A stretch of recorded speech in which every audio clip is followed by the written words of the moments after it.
Hey guys, it's Rob. 428 days until I turn 30, and this is my router.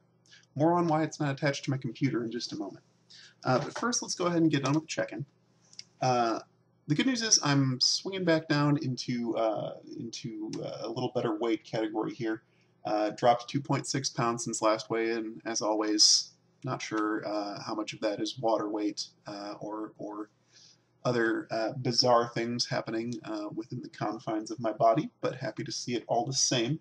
And I checked off 2 more boxes on the beta edits, half a chapter and one more editing box. But we need to talk about those boxes because I'm not sure how much they mean anymore. First of all, I should probably cover the router thing. In order to accomplish more work, I noticed that even when I at times would unplug my router so that I couldn't access the internet so that I would get more work done, I would occasionally be like, oh, I need to look up this word on dictionary.com, or oh, I need to know this thing to continue writing. And so I would plug it back in for a moment, I would look up that thing, and then I would like blow a half hour on 9gag or something. In order to make the limitation more concrete, I unplugged it from all of its moorings and tossed it across the room. Not literally, but I placed it on the other end of the room. And that resulted in a remarkably productive day today. That there was a lot of being neck deep in my manuscript and working on it. And I think that's going to have to continue. I think we're going into austerity measures mode where basically for the better part of each day that router is unplugged except for when I need to social network or post video or take, like scheduled fun break of some kind. But if I prove to have the discipline to do this as I intend to, ultimately, I will sit down with the router unplugged each morning, do my work, and then once I have done a satisfactory amount of work, then I can plug it back in and play for a while.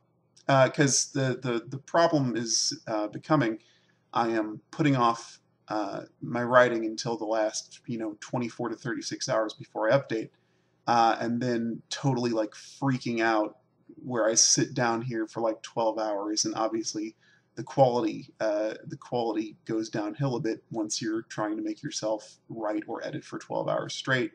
You develop a headache, which is something I'm experiencing right now, and generally you do a rotten job at a certain point, and we don't want that. We want a good job.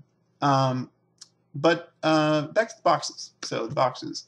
I was saying I'm not sure how much they mean anymore, which is I'm discovering that in order to fix the things I need to fix,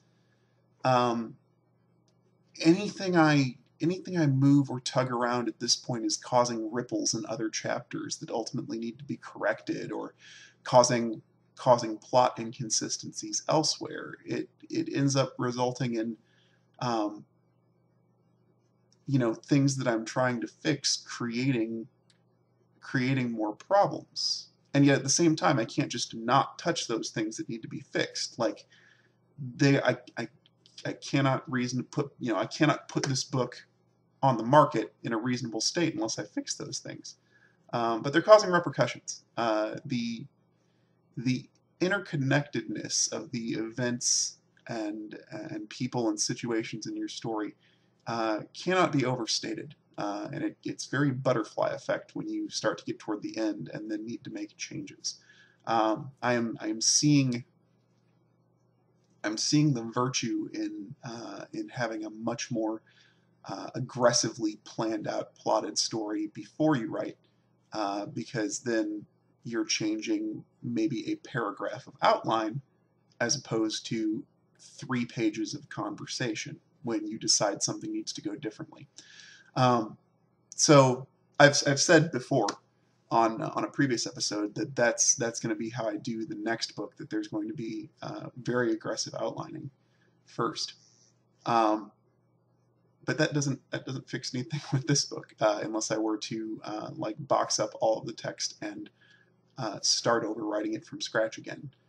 Which, as much as to my perfectionist head that seems like the coolest idea in the world, doggone it, I think this can actually be done without going there, and ultimately that's going to cost way too much time. So scrutiny is going to be the key thing, going through and making sure all the loose ends get tied up and so on and so forth. That is attractive as a clean slate always is for me, because a clean slate is the manifestation of all possibilities. The perfect story is waiting to appear on a clean slate. Whereas once you've gotten started, you've got whatever quirks you wrote in from day to day still staring you in the face, and they're connected to other things, which might be awesome and difficult to extricate. I want very badly to hand this off to beta readers again by the time I talk to you next Monday. Thursday would be better, and considering that I'm instituting this router ban where I put my router far out of reach and don't touch it for the better part of the day, Thursday's possible.